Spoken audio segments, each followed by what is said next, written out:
19 nouveaux cas de la maladie à coronavirus enregistrés aujourd'hui en Côte d'Ivoire. 26 personnes sont guéries. Comment fabriquer gel, savon liquide et masques à Yop Prelab, un centre d'innovation dédié aux pratiques de métiers culturels et créatifs du numérique et de l'écologie, a livré le secret à plusieurs associations en vue d'optimiser la lutte contre le coronavirus. Bonsoir et bienvenue dans le journal. La Côte d'Ivoire compte 19 nouveaux cas de la maladie à coronavirus aujourd'hui, ce qui porte le nombre de cas confirmés à 1183, dont 26 guéris. 525 personnes sont guéries au total ce jour. La fabrication de gel, savon liquide et de masques n'a plus de secret pour les membres de plusieurs associations d'Andokwa, c'est dans la commune de Yopougon. Ces produits sont très sollicités depuis l'apparition de la maladie à coronavirus puisqu'ils participent à lutter contre la pandémie. Et c'est le Yop Créalab, centre d'innovation dédié aux pratiques des métiers culturels et créatifs du numérique et de l'écologie qui a contribué à la formation de ces personnes. Le reportage de Bintou Pekele commenté par Dangui Dangui. EPP Andokwa 2, la cour de l'établissement transformé en centre de formation Yop Crélab, un projet né de la coopération entre la société civile française et ivoirienne soutenue par la mairie de Yopougon. Sous cet arbre, une dizaine de femmes suivent la fabrication du gel hydroalcoolique. Pélagée Ligueux suit attentivement l'étape de la mesure des produits et du mélange de base. Il y a le gel de l'Aloès. Il y a une autre façon de gel, mais j'ai oublié le nom. Et puis il y a l'alcool qu'on appelle l'alcool brûlé. Ces trois gels-là, c'est ce que tu prends pour mélanger. Ces trois choses-là, tu prends pour mélanger pour faire le gel hydroalcoolique.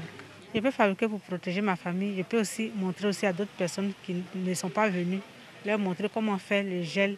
Et puis, elles peuvent faire aussi pour avoir chez elles à la maison, pour protéger leur famille du coronavirus. De l'autre côté de la cour, c'est la fabrication du savon liquide qui retient l'attention du public. Christine Yao s'active aux côtés des formateurs pour sortir le produit fini. Pour faire le savon liquide, j'ai mélangé le produit et le sel. J'ai obtenu une pâte. J'ai mesuré 12 litres d'eau et j'ai mis ça dans ma pâte. Ça a obtenu le savon liquide. Quand je sors d'ici, je vais me mettre à fabriquer le savon liquide pour mieux protéger la population. Un peu plus loin, dans cette salle de classe, une vingtaine de couturiers sont à pied d'œuvre pour fabriquer des cache-nez. Le premier jour que j'ai vu, il dit c'est facile, mais comme ici j'étais dessus dans mon atelier, je n'ai pas pu faire. Donc à travers eux, j'ai pu formaliser, faire tout propre. Ça m'a donné le courage encore d'apprendre la couture encore. Parce que quand je suis sorti, ce que je n'avais pas en tête, j'ai vu que non, vraiment, si tu apprends en groupe comme ça, que c'est très important. Donc, ça me donne le courage même d'apprendre plus encore. Ces ateliers de formation sont l'initiative du projet Yop Crélab, porté par la société civile et locale, française et internationale. Ce matin, par exemple, vous avez l'association des couturiers et couturières d'Andokwa qui travaillent sur la dimension masque, mais on a aussi des associations des femmes et de jeunes qui travaillent avec nous également sur l'ensemble du projet. Et donc, c'est sur la base de ces associations que nous avons recruté les personnes. Donc le Yop créé à la base ce qu'on appelle le corps des experts. Et donc il y a des experts associés au projet.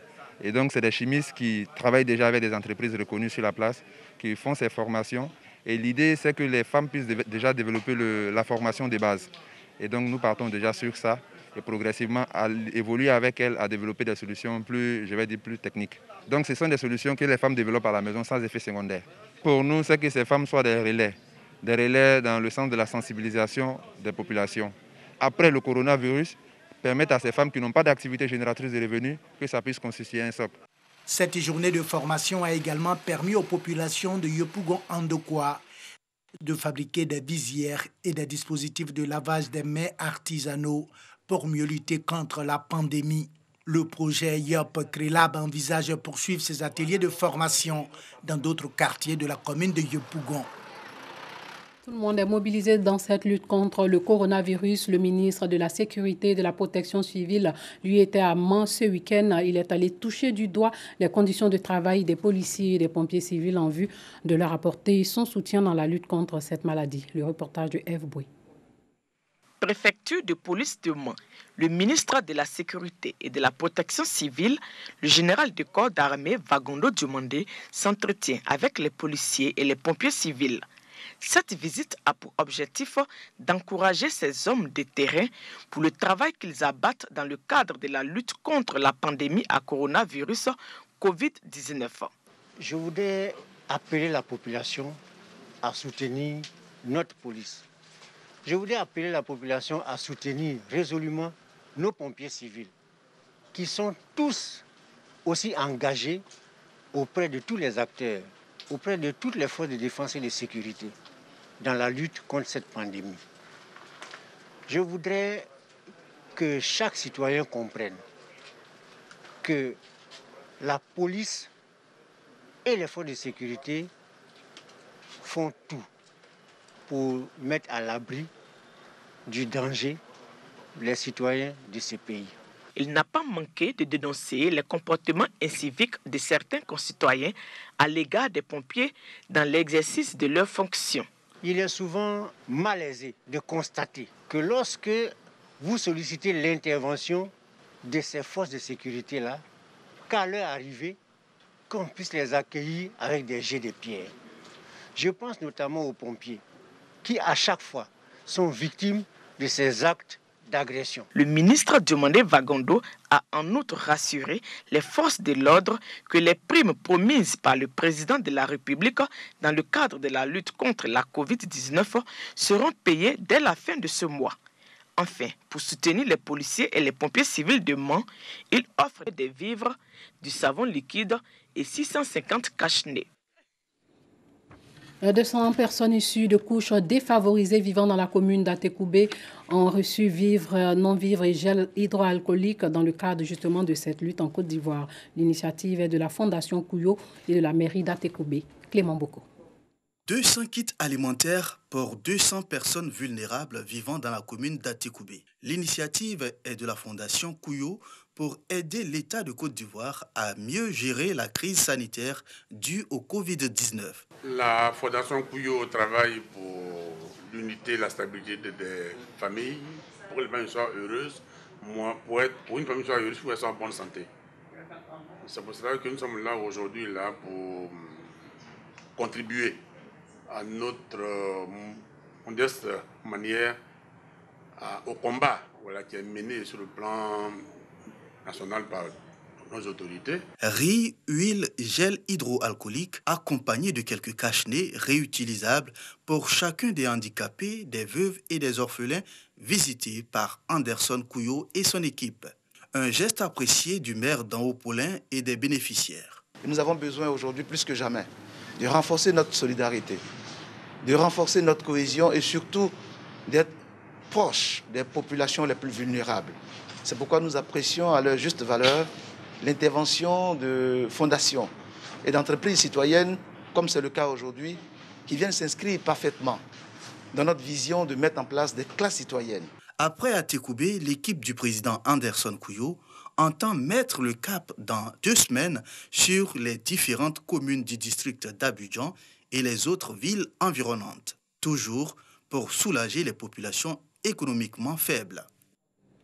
Hors de chez nous, sachez que l'ONU a averti que le Soudan risque un désastre humanitaire provoqué par le coronavirus si les sanctions à son encontre ne sont pas levées et s'il ne reçoit pas d'aide financière. Sans ce soutien international, l'actuelle transition du pays va vers un État démocratique et stable, mais risque d'être anéanti selon le Haut Commissariat de l'ONU pour les droits de l'homme. L'ONU qui explique aussi que le point de rupture pourrait être cette maladie, car Khartoum est toujours sur la liste noire américaine des États soutenant le terrorisme, ce qui bloque les investissements étrangers et les aides internationales. Ainsi, le pays ne peut bénéficier actuellement de l'aide financière apportée par la Banque mondiale et le FMI au pays pour lutter contre l'épidémie du coronavirus. Le gouvernement du Premier ministre Abdallah Hamdok a annoncé le 18 avril dernier un couvre-feu sur 24 heures pour 3 semaines. Le pays a actuellement 237 cas déclarés pour 21 décès selon l'Organisation mondiale de la santé. À Bangkok, des petites visières de protection sont montées sur la tête de nouveau-nés dans un hôpital de Bangkok afin de les protéger contre l'épidémie de coronavirus. L'hôpital Prahram 9 fabrique ces visières de protection modèle réduit pour le premier trajet de l'enfant chez lui. Cet hôpital thaïlandais a décidé de prendre des mesures sanitaires supplémentaires qui ne sont pas imposées par les autorités. Le Prahram 9 Hospital de Bangkok a eu l'idée pour diminuer encore plus les risques de propagation du coronavirus. L'idée était tellement bonne que plusieurs autres hôpitaux du pays, 600 000 bébés ont été photographiés avec leur visière rose sur la tête, tenus dans les bras des mamans qui, elles aussi, portent du matériel de protection comme un masque ou des gants.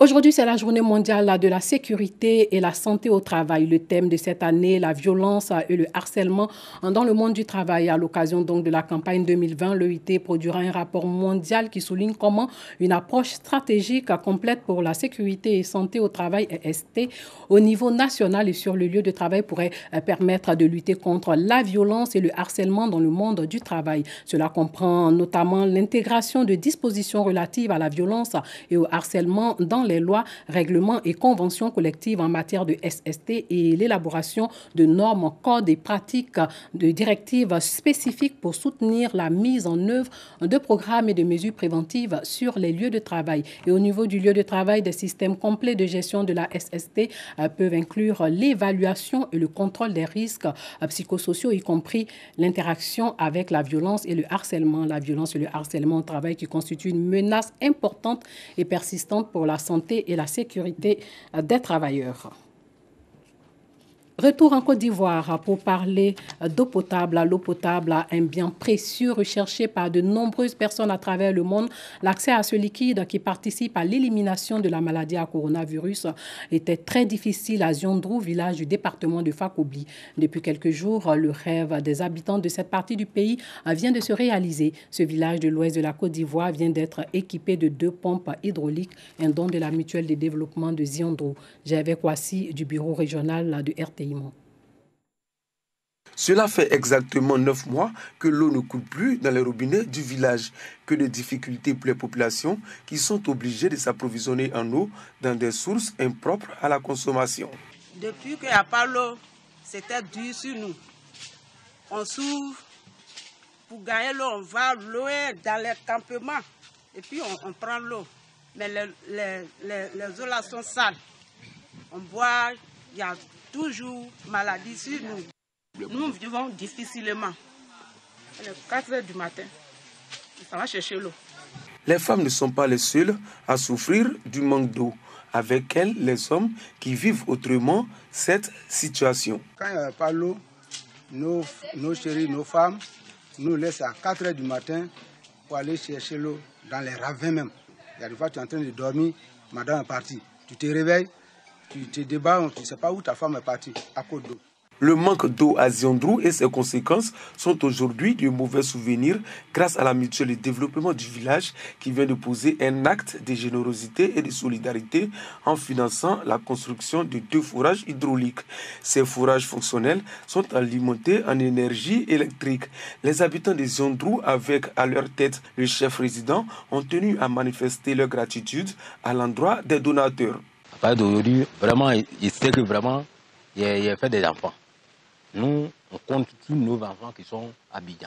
La disponibilité d'eau potable dans le village des Ziondrou est une véritable bouffée d'oxygène pour les populations, surtout en cette période de pandémie à coronavirus, durant laquelle la propriété est l'une des mesures préventives.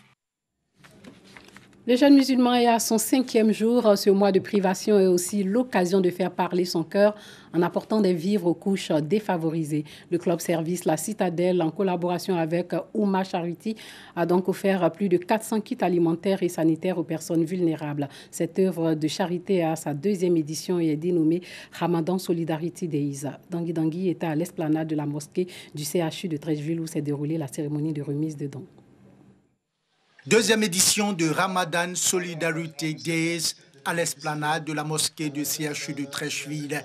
Plus de 400 kits alimentaires et sanitaires ont été distribués à de nombreuses personnes vulnérables. C'est vraiment nécessaire, surtout à cause de la pandémie, les choses sont un peu difficiles. C'est un peu dur chez tout le monde. Vraiment, j'aimerais dire merci à l'ONG, à Mowassat ainsi que la Citadelle et son partenaire. Ça tourne vraiment bien. Nous avons vraiment besoin de ça. Le Ramadan Solidarity Days est une initiative du club service La Citadelle en collaboration avec Oumma Charity, une organisation humanitaire française de solidarité internationale, et s'inscrit dans l'esprit de partage cher à l'islam. Le prophète Mohammed sallallahu alayhi wa sallam nous dit dans un hadith célèbre qu'il n'est pas de ma communauté celui qui ne se préoccupe pas des problèmes des musulmans. Je pense que ça résume tout. Donc votre islamité ne peut être complète que lorsque vous vous préoccupez des problèmes des autres. Je crois que c'est le sens qu'on donne. Et pendant le Ramadan, tous les musulmans sont encouragés à partager le peu que nous avons avec les autres. Selon les responsables du club service La Citadelle, plusieurs établissements, notamment la pouponnière de Dabou et le village SOS d'Abobo, recevront des dons dans le cadre de cette deuxième édition de Ramadan Solidarity Days. Avant de nous dire au revoir, sachez que le Conseil supérieur des imams des mosquées et des affaires islamiques en Côte d'Ivoire, COSIM, a reçu à son siège dans la commune de Trècheville le don du président Ouattara. La délégation de la présidence, dirigée par Drissa Koné, conseiller spécial du président de la République chargé des cultes, a remis les vivres et non-vivres de la communauté musulmane pour le jeûne du mois de Ramadan. Voilà, c'est tout pour ce soir. Merci de nous avoir suivis et sachez que nous vaincrons le coronavirus avec Dieu à nos côtés.